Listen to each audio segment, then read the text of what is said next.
Alright, so I know some people that are really secretive about their body counts, and then said people are also incredibly vocal about how they're secretive with their body counts.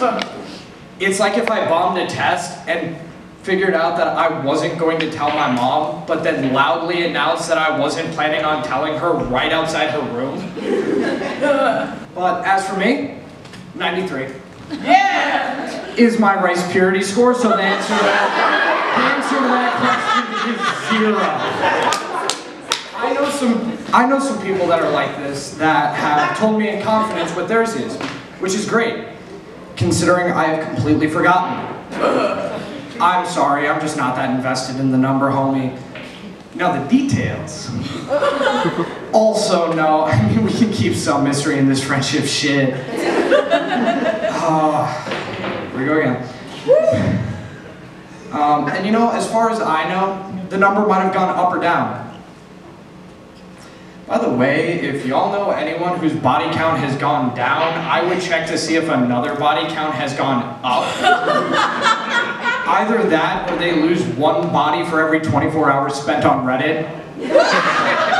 Looking around, there are a few people in the negatives. You know, might not always be the case, though. I once had somebody come up to help me with my style. She wasn't much help. To be fair, the starting point was low. I mean, I have the swag of a middle school boy whose mom had some extra Kohl's cash. No, but she looked in my closet and then looked me dead in my eyes and said, "I think this hoodie gave me my virginity back." I don't like this, and I don't like this would have worked perfectly fine there. But if anybody could restore people's virginity, it'd be me. Thanks. Little does the tax man know, but I'm running a bootleg V-card business out of the trunk of my car. Which is funny because my backseat looks like it's been broken in. And I know I sure as hell haven't done anything back there. And I'm damn near certain no one else has while I've had the car. That's right, I forgot to mention that the car was originally my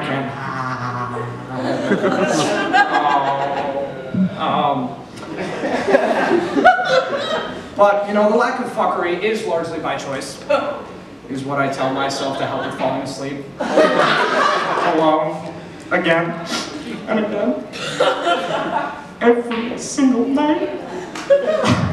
So, I'm on the aromantic spectrum, and I can see that some of you are a little bit puzzled by that. If you don't know what it is, that's perfectly fine. Neither did my parents until I told them that I didn't have plans to get married. Which was great, to finally have an excuse to tell them they weren't going to be invited anyways. Well, I had a good run there. But what it means is I basically can't feel romantic attraction, or that it takes me a really long time and a deep connection to get there. And no, that's not the same thing that your ex who wouldn't take the next step in the relationship had. That's commitment issues. Here we go again. Now, I didn't realize this until last semester, actually, and what had tipped me off was that I had told some friends that I hadn't had a crush on anyone since I was in 8th grade. Apparently, 5 years is not a normal amount of time between feeling. Who knew? But from my perspective, seeing people drop love bombs a week into a situationship with the hookup they met blackout that they had to take to Starbucks the next morning to remember their name doesn't exactly make me feel like I'm missing out on a fairy tale here, guys. I didn't actually look into this and do my research until one night at 3 a.m. when I couldn't fall asleep, of course. And I just looked at this. And it wasn't the substitute for counting sheep that I was hoping it was going to be. Shocker. But bit of advice, if you're planning on looking into a part of your identity, don't do it when you have anything to be up for in the morning. Like, if you've got an exam or an interview, maybe that hunch that you're a Hufflepuff can wait until the morning. By the way, I dead-ass took the Harry Potter house test at 2 a.m. while writing this, and my suspicions were confirmed. I am indeed a Hufflepuff. Duh. And lithromantics are the poor bastards who only can have feelings for people if they're unreciprocated.